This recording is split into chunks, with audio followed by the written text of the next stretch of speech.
شب برات بخشش مانگنے کی رات، روزی مانگنے کی رات، مصیبتوں، بیماریوں، پریشانیوں سے، بے اولادیوں سے، اولاد کی نافرمانیوں سے نجات مانگنے کی رات۔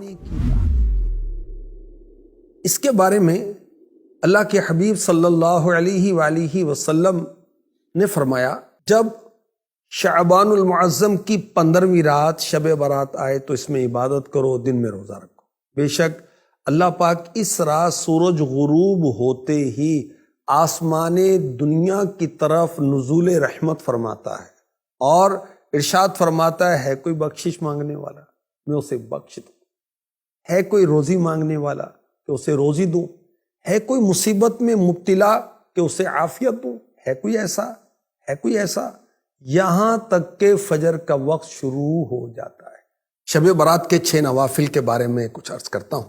امیر المؤمنین پہلی صدی کے مجدد حضرت سیدنا عمر بن عبدالعزیز رحمۃ اللہ تعالی علیہ ایک مرتبہ شعبان المعظم کی نصف رات یعنی 15ویں رات یعنی شب برات عبادت کر رہے تھے۔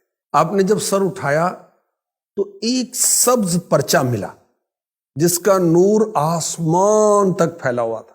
اس پر پتہ کیا لکھا ہوتا؟ هذه براءة من النار من الملك العزيز لعبده عمر بن عبد العزیز، خدائے مالک و غالب کی طرف سے یہ جہنم کی آگ سے آزادی کا پروانہ ہے جو اس کے بندے عمر بن عبد العزیز کو عطا ہوا ہے۔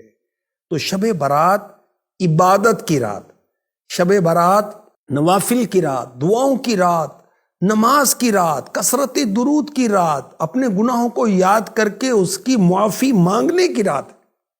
اور اولیاء کرام کی یہ روٹین رہی کہ وہ شب برات پر مغرب کی نماز کے فرض اور سنتوں کے بعد 6 رکعت 2 کر کے پڑھتے تھے۔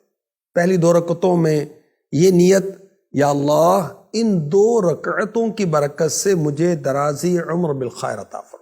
پھر 2 رکعتوں میں یہ نیت فرمائیں، یا اللہ ان 2 رکعتوں کی برکت سے بلاؤں سے میری حفاظت فرما۔ پھر 2 رکعت پڑھنی ہے تیسری مرتبہ، اس میں کیا نیت ہوگی؟ یا اللہ ان 2 رکعتوں کی برکت سے مجھے اپنے سوا کسی کا محتاج نہ کر۔ نوافل پڑھنے کا طریقہ کیا ہے؟ ان 6 رکعتوں میں سورہ فاتحہ کے بعد جو چاہیں وہ صورتیں پڑھ سکتے ہیں، چاہیں تو ہر رکعت میں سورہ فاتحہ کے بعد 3 بار قل هو اللہ شریف یعنی سورہ اخلاص مکمل پڑھ لیں، تو انشاءاللہ ہر رکعت میں ایک قرآن پڑھنے کا ثواب، 3 مرتبہ سورہ اخلاص پڑھنے سے ایک قرآن کی تلاوت کے برابر ثواب ملتا ہے۔ اچھا، ہر 2 رکعت کے بعد 21 بار 21 ٹائم قل هو اللہ احد پوری سورت پڑھنی ہے، اور پھر سورہ یاسین، یعنی یہ کر لیں یا یہ کر لیں یہ بھی آپشن ہے، اور دونوں کریں یہ بھی آپشن ہے، اور یہ زیادہ بیسٹ ہے۔ اچھا، یہ بھی ہو سکتا ہے کہ ایک اسلامی بھائی بلند آواز سے سورہ یاسین شریف پڑھے، بقیہ خاموشی کے ساتھ سنیں، اور یاد رکھیں کہ سننے والا اس دوران زبان سے سورہ یاسین بلکہ کچھ بھی نہیں پڑھے گا۔ جب قرآن کریم بلند آواز سے پڑھا جائے تو جو لوگ سننے کے لیے حاضر ہیں ان پر فرض عین ہے کہ چپ چاپ کان لگا کر سنیں۔ انشاءاللہ الکریم شب برات شروع ہوتے ہی ثواب کا انبار لگ جائے گا۔ ہر بار سورہ یاسین کے بعد دعائے نصف شعبان بھی پڑھیے۔ دعائے نصف شعبان جو ہے آقا کا مہینہ، امیر اہل سنت کا رسالہ جو ہے اس پر آپ دیکھ سکتے ہیں۔ اللہ کے حبیب صلی اللہ علیہ وآلہ وسلم نے فرمایا، جس نے عیدین یعنی عید الفطر اور عید الاضحیٰ کی رات اور شعبان معظم کی 15ویں رات یعنی شب برات عبادت میں جا کر گزاری، اس دن اس کا دل نہیں مرے گا جس دن لوگوں کے دل مر جائیں گے۔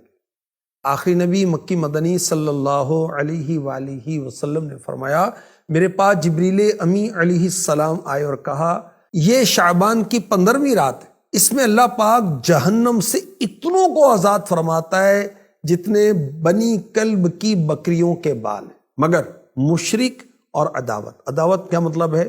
دشمنی رکھتے ہیں آپس میں ایک دوسرے سے، اور رشتہ کاٹنے والے یعنی خونی رشتے ہوتے ہیں ان سے تعلقات ختم کر لیتے ہیں، تکبر کے ساتھ ٹخنوں سے نیچے کپڑا لٹکانے والے، والدین یعنی پیرنٹس ماں باپ کی نافرمانی کرنے والے، اور شراب کے عادی کی طرف اللہ پاک نظر رحمت شب برات میں بھی نہیں فرماتا۔ حدیث پاک میں ہے، جو کوئی شب برات میں 100 رکعت پڑھے تو اللہ کریم اس کے پاس 100 فرشتے بھیجے گا، جن میں سے 30 فرشتے اسے جنت کی خوشخبری سنائیں گے، 30 فرشتے اسے عذاب دوزخ سے بچائیں گے، 30 فرشتے اس سے دنیا کی تکلیفیں دور کریں گے، اور 10 فرشتے اس سے شیطان کے مکر و فریب کو دور کر دیں گے۔